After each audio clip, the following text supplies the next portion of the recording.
August 10th, 2017. TMI. Too much information. Continuing with that. More talks with Ian in Ottawa.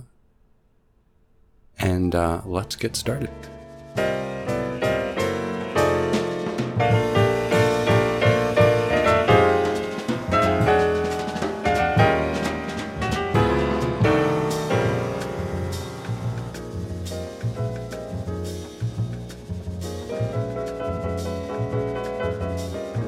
TMI, with your host Dave Archer.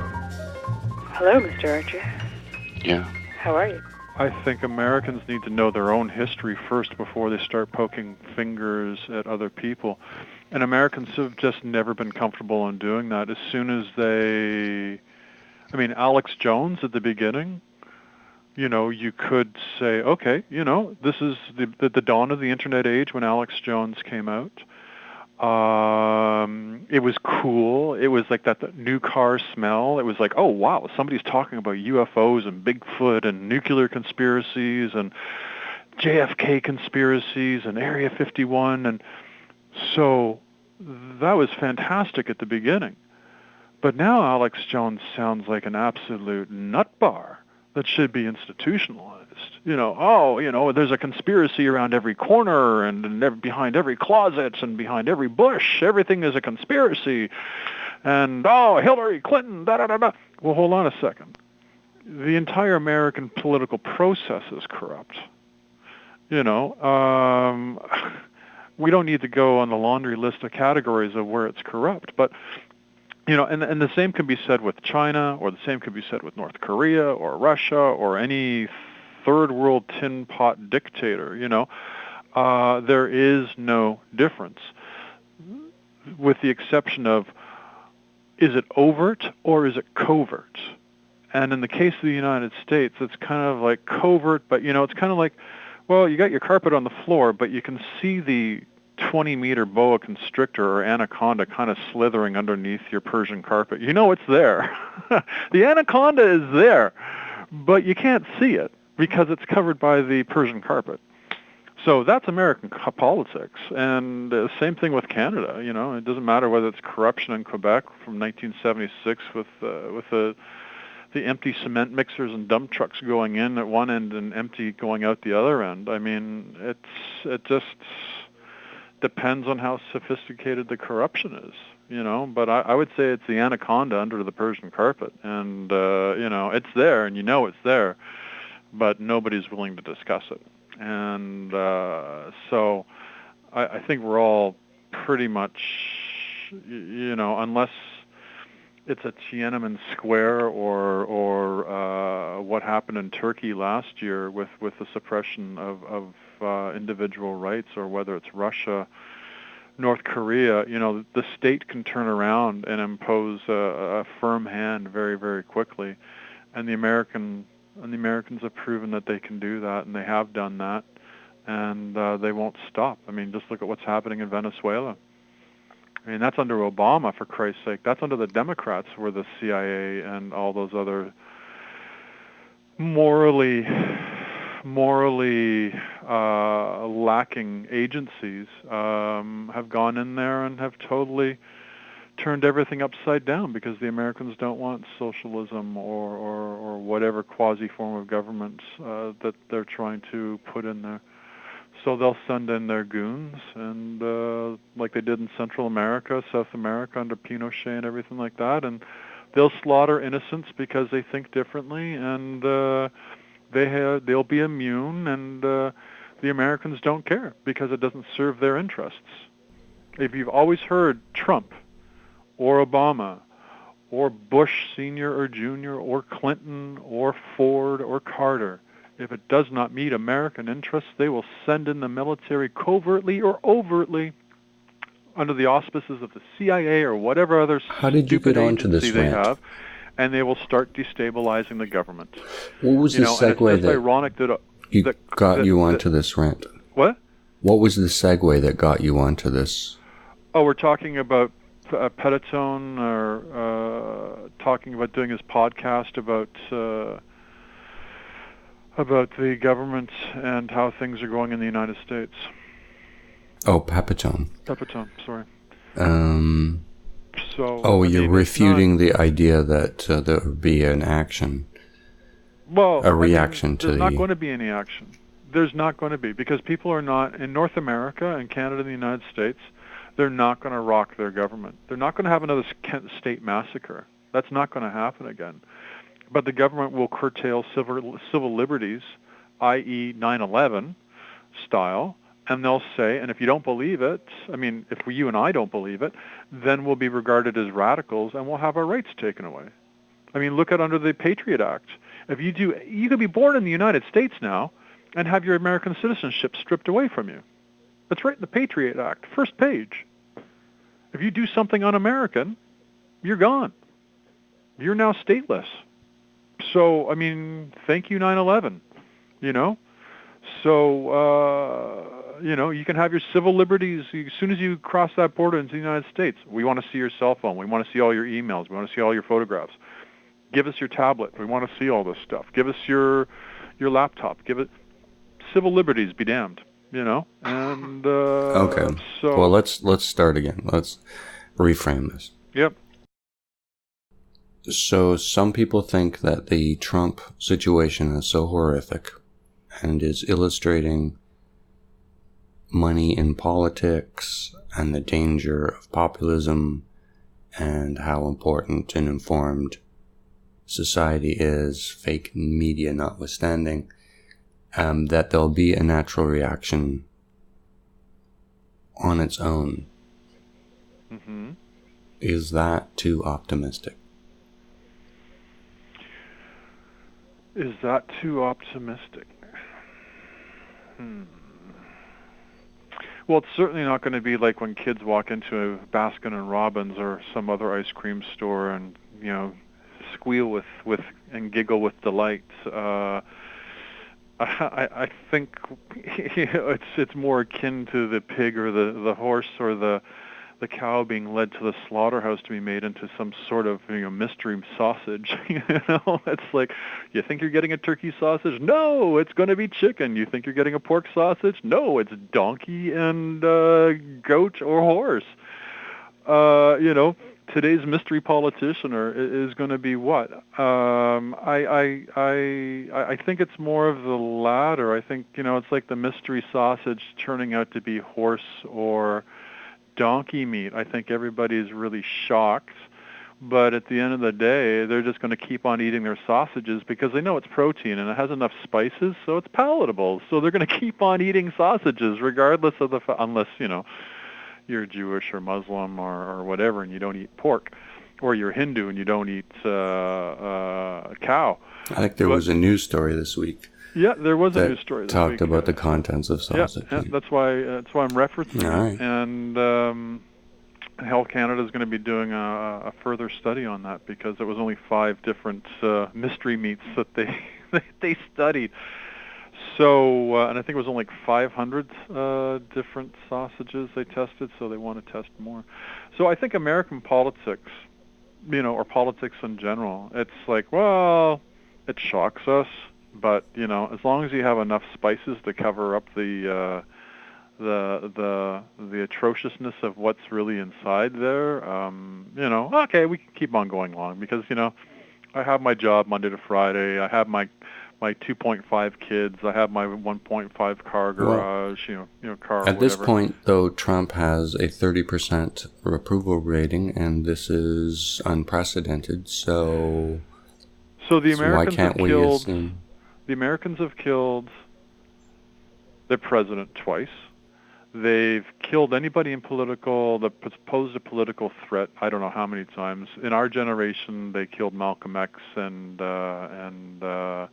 Martin Luther King and what's his name, the other Kennedy. They had Nixon.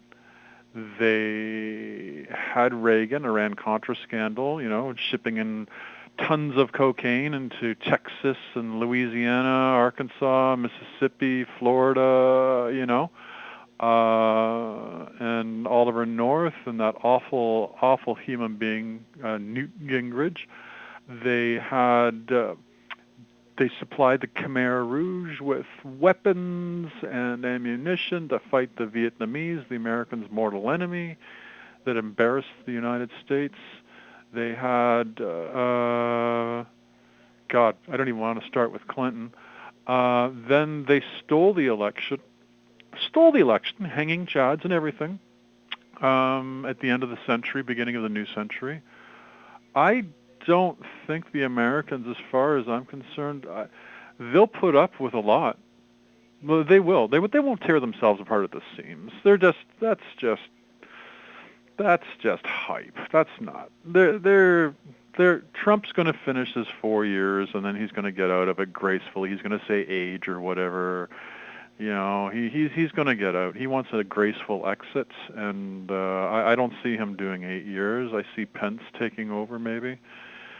But no, leave it to the Americans. They'll scream democracy from the rooftops, and we're doing this for democracy, and then they'll subvert their own democracy, you know, just to make sure that their agendas, whatever that may be, gets through. You know, their politics is just as corrupt as it is in China or Russia or North Korea or Turkey or whatever third world country. They're just as corrupt. You know, what is it, $2 billion between Clinton and Trump to get elected this past time was spent. You know, if that doesn't scream corruption, I don't know what does. So the answer to that might be that it's because corporations are everywhere, which is why... Interests. No, yeah, I wouldn't say corporations. I'd say special interests. Yeah, well, special interest with money is essentially a corporation. Sure. Warren Buffett's not a, you know, as an individual, or you know, the Koch brothers. You know, they would say that they were individuals, not a corporation. But maybe, yeah, corporations as well, I guess, as a secondary or donations. All right. So last week you were very excited about Scaramucci. What happened with him? Scaramucci. Oh, I think he's probably scaring his neighbors now. They must be hearing screaming at 3 a.m. as he sees the tweets coming out of the White House this from week's, Mr. Kraft. this week's the orange orangutan, you know, tweeting his fat little thumbs at 3 a.m. and Scaramucci is just, you know, that thumping that you're hearing against the wall is him banging his head against his duplex and trying to figure out where he went wrong. The stolen line this week. Yeah. On his job application, the question, where do you see yourself in 10 days? Well, let me tell you. Well, you know, he's definitely critiquing himself and how to lose a job in 10 days, you know. I think that was used by somebody, Sarah Silverman or something like that, on how to lose a guy in 10 days. Or how to use, yeah, something like that. How to lose a job in 10 days. This would be showing how it would be harder and harder to get qualified professionals to take any of these Trump jobs. Oh, I think that's got to be career suicide at this point. Isn't it possible that Scaramucci only intended to stay 10 days? Trump was saying he might not have even have taken office. Yeah. Well, I think... you know, do you see him going for a second term? I mean, this is just an advertising ploy, and isn't that really what Scaramucci is all about? Isn't he a businessman? Well, you know, as I said before, I don't see Trump going for a second term now. And as far as Scaramucci is concerned, I mean, he had just sold his business to, I don't even remember who the hell it was he sold it to, but I think it was like a Middle Eastern consortium or an Asian or South Asian consortium or something like that. And the day he agreed to take the job, his wife files for divorce. So, you know, his life is like a fast-moving missile. I don't think. I mean, he's got more money than you and I will ever dream of having. So, I mean, I don't think he's going to have to. I think the only thing he has to worry, he's worrying about is his ego and.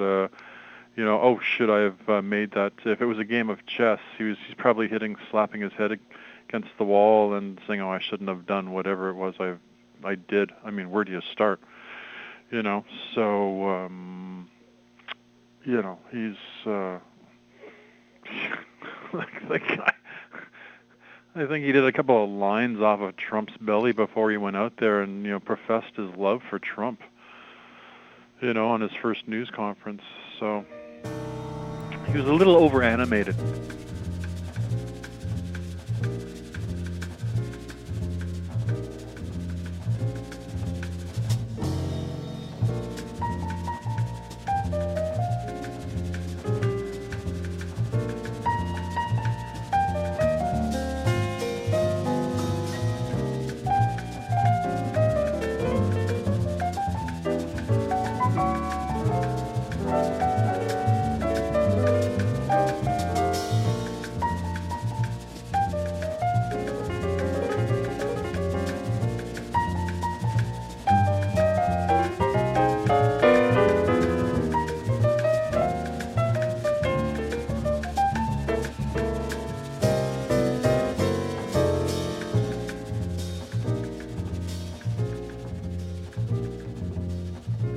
Okay, so if I understood correctly, I just want to touch base on a few things that we were discussing before.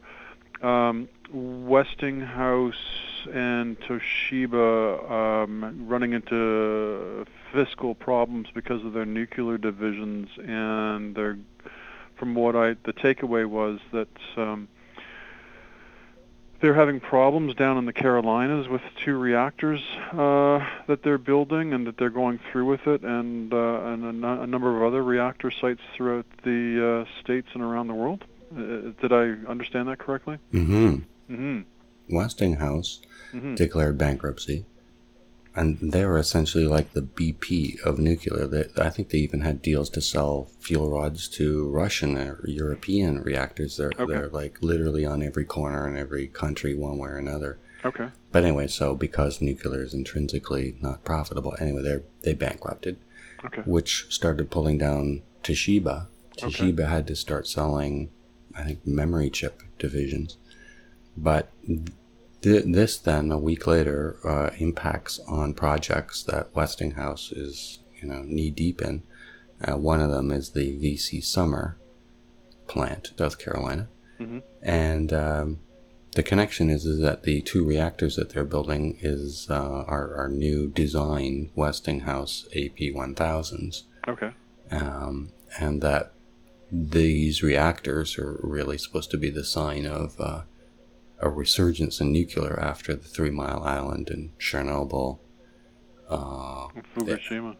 Well, but by the time, somewhere in between 3 Mile Island and Chernobyl, the wind was drawn out of the sails of the nuclear industry, and there was, clearly not going to be the number of plants that they were hoping to build, kind of stalled at 100 reactors in the United States. Okay. That's 100 commercial reactors that are providing power to the general populace? Yeah.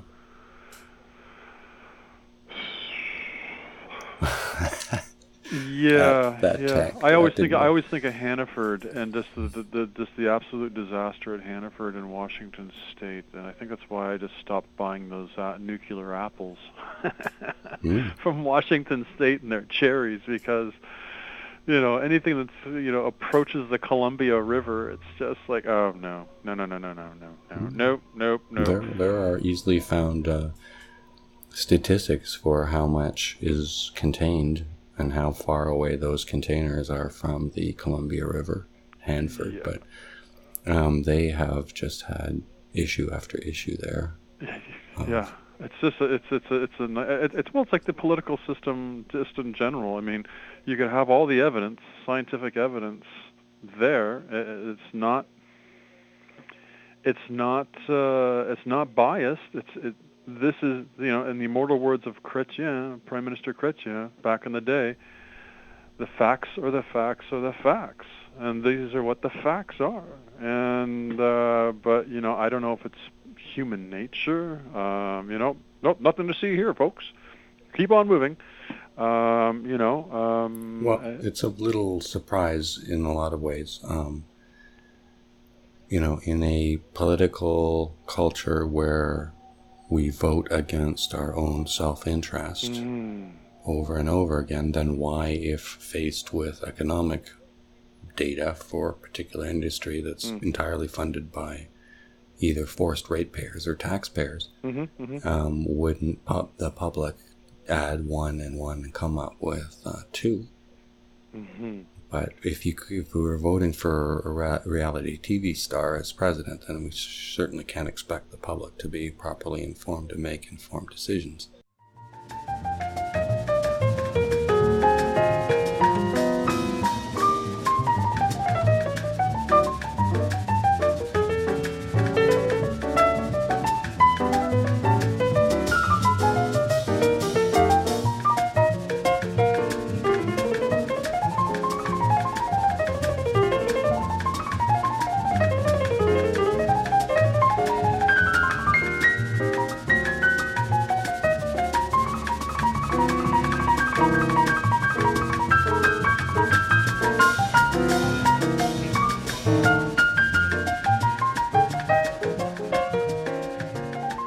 I think you need to get out the depends for this.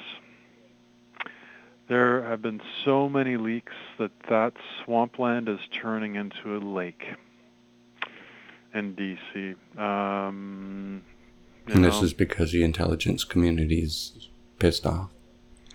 Oh, yeah. Pissed off is a good... Well, no, it's more like the faucet is now broken, and it is just like there aren't any... Bounty paper towels or Depends undergarments will not stop the flooding. So the sense of impunity they have is because Trump would only look even worse if he were to start prosecuting leaks.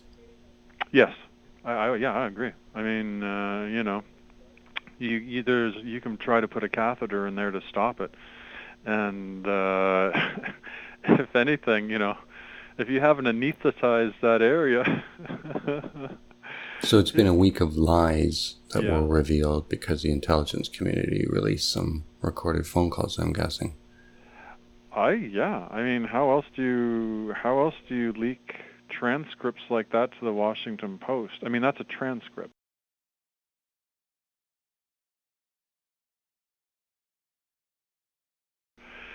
With the special prosecutor and other things moving forward. Well, it's definitely showing that Trump, I mean, it's everything that everybody in the media and all the pundits have been saying, that Trump has no diplomatic skills. He is a bully businessman that does not care about going bankrupt. It's all about him making money. It's all about him, holding on to power. And I don't know if this is normally how heads of state have conversations with one another, and especially the alleged allies. But the way he came across to the Prime Minister of Australia and Mexico, I'm surprised they're still talking. So again, I mean, these people were businessmen and lawyers, business people and lawyers before they became heads of state.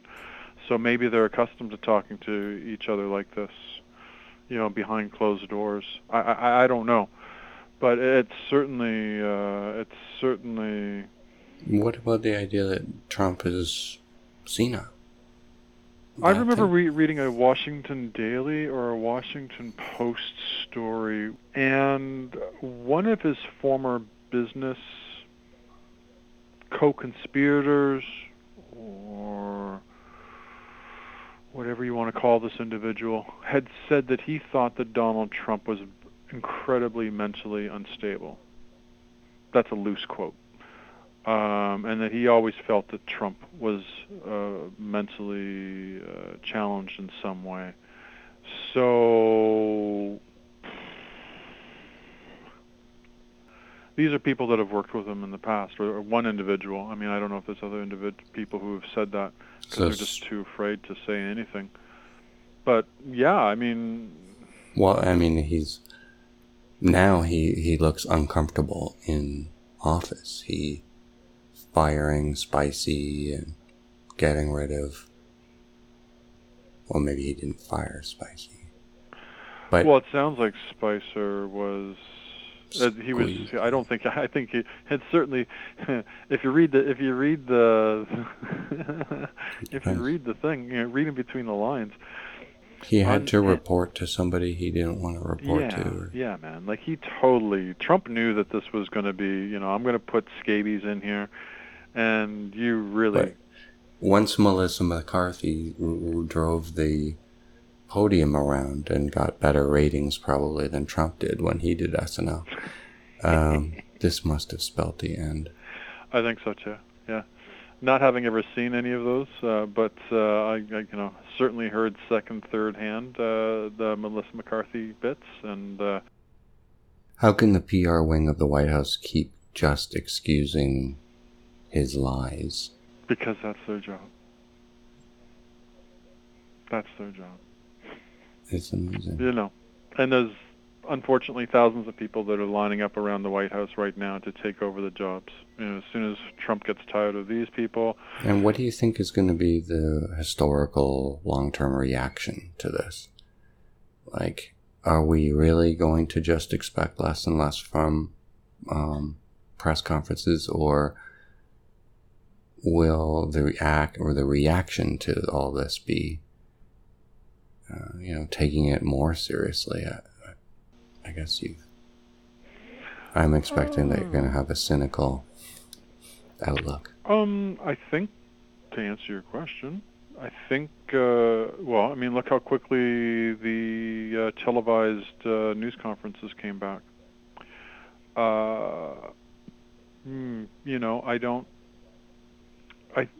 There's a minimum decorum that the Americans expect to come out of their White House. I mean, it's all theatrics. I mean, either way you want to put it. I mean, it doesn't matter what head of state or news conferences. There's always some theatrics that are behind it, This a la week, Wizard of Oz. This week, the new spokesman picked a fight with one of the reporters. Oh, okay. Elaborate. It was just an awkward exchange. In fact, reference to? I can't remember what it was in reference to, but the spokesman came out and made a big dramatic scene of, I can't believe that you would make that conclusion. Oh, you're referring to the leaks, the telephone leaks between the heads of state.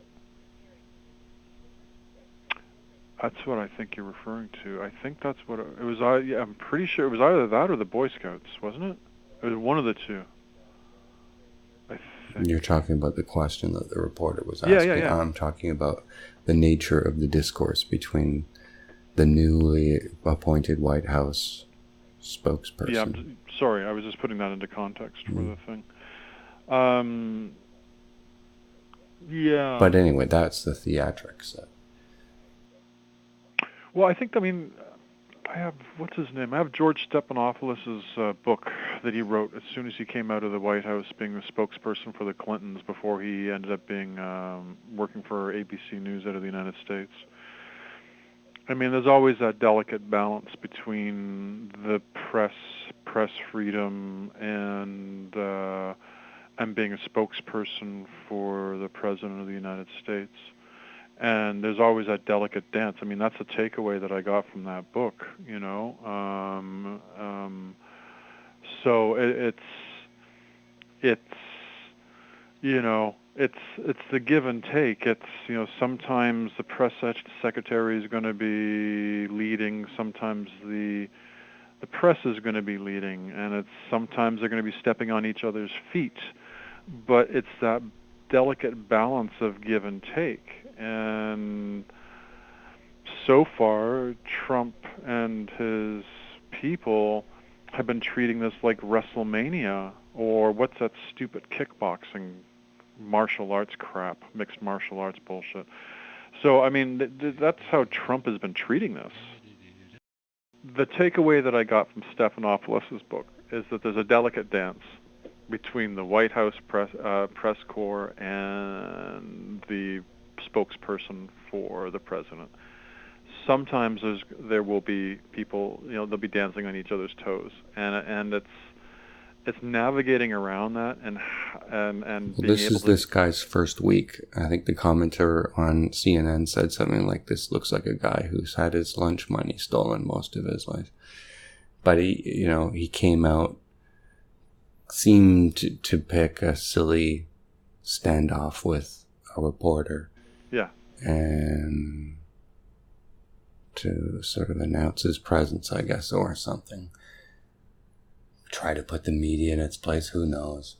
But it's just, all of this is all just sort of, a distraction from something else. I know it. I just wonder what it is. We all know it. We can feel it. There's something rotten in Denmark, in the immortal words of Hamlet. Well, the sanctions this week and how Trump seems so reluctant to sign them. I mean, I fantasize in my mind that it's because as soon as that paper gets signed, Putin's going to go ahead and do that thing, whatever it was, that was keeping Trump so quiet about the outrage. You mean the prostitutes being... and the urine? I'm sorry? Get those depends, boys and girls. The prostitutes. Oh, the urine. The urine movies and... We have some information on you, Mr. Trump. You shall play along. Yes or no? Trump's grinder finger. That stubby little index finger. Push the button and turn. That's a good line, eh? Mm-hmm. Grinder finger. Mm-hmm. Trump's grinder finger. Yeah, that little index finger. Push the button and spin like a top. Uh-huh. So, and what was the other one that I heard? That the Turkish government under Erdogan also helped elect Trump as well? Oh, well, isn't that where Bannon went to Ankara? Yeah. Yeah. Part of me fears that some of these things won't get traction, like the Turkish connection. You hope that this whole investigation that they're doing won't come to sort of dead ends or easily excused or explained away. Like, I think the defense is probably being sat on till it's used in court or in committee or something will be that all politicians interview foreign nationals before they form a government as part of becoming acquainted with the environment. And even if they lose, they, in a sense, become the opposition and still would have to have sort of contacts with people abroad in government. I mean, so there are ways to sort of explain away some of these connections with foreign governments. But special prosecutors and grand juries make you wonder, we haven't seen all the cards that are going to get played. But yeah, no, I mean, the last 24 months. Well, no, let's look at this week. I mean, the special prosecutor, the grand jury, and Trump is going on vacation for 3 weeks. Oh. And some foreign leader just spoke out and said, if you dislike the job so much, was that the Mexican president? One of these foreign leaders sort of was criticizing the fact that he was going on vacation.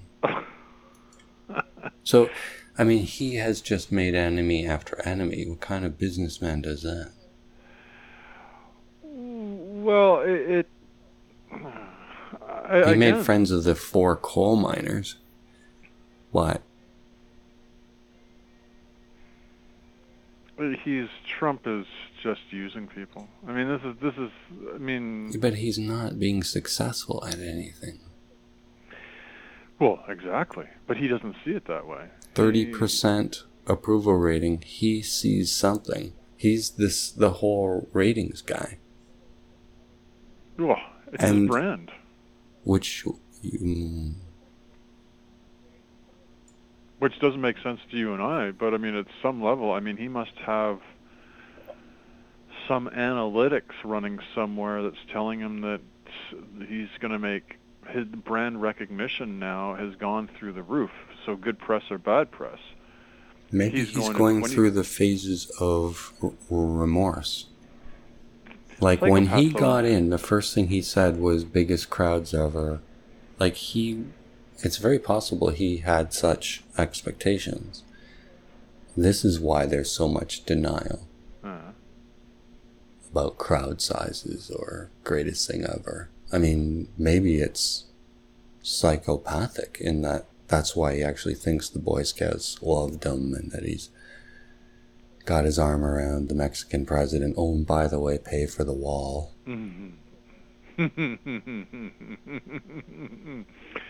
Well, I mean, he does have a concern about size, right?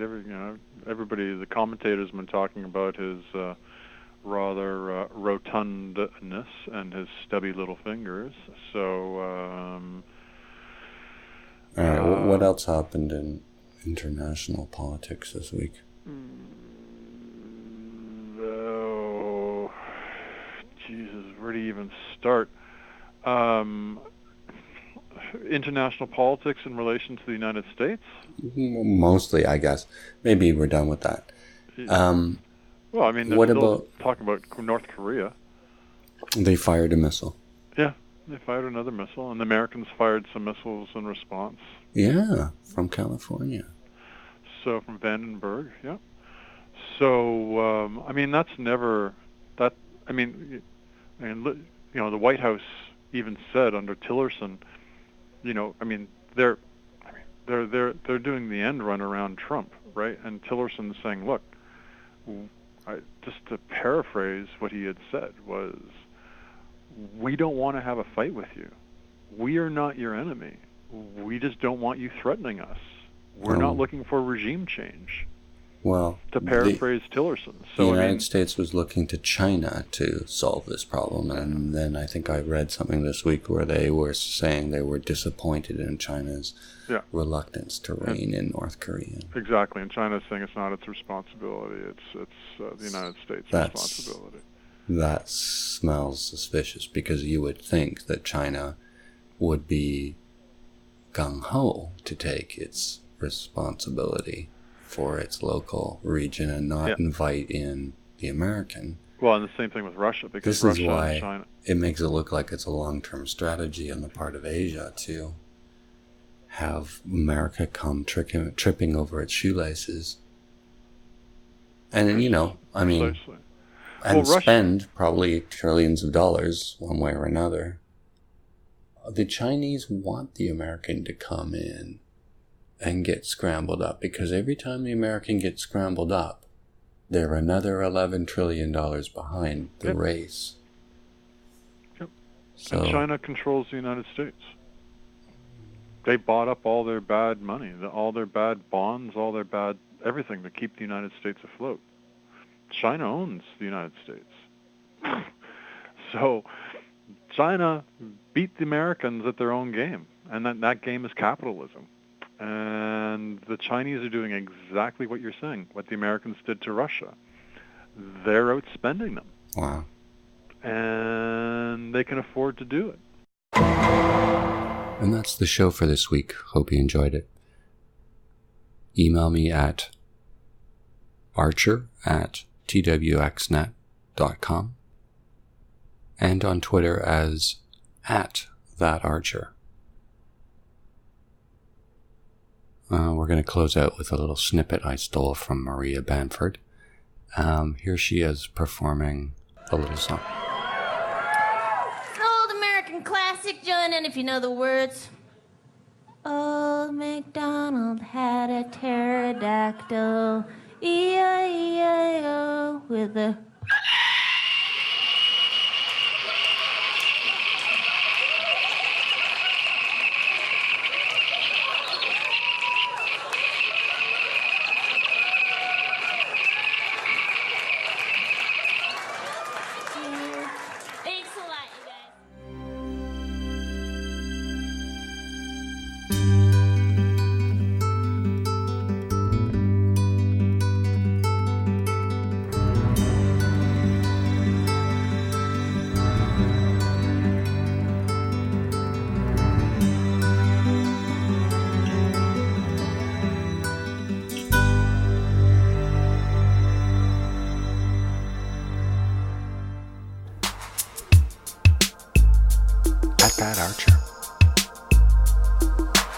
At that, Archer. Say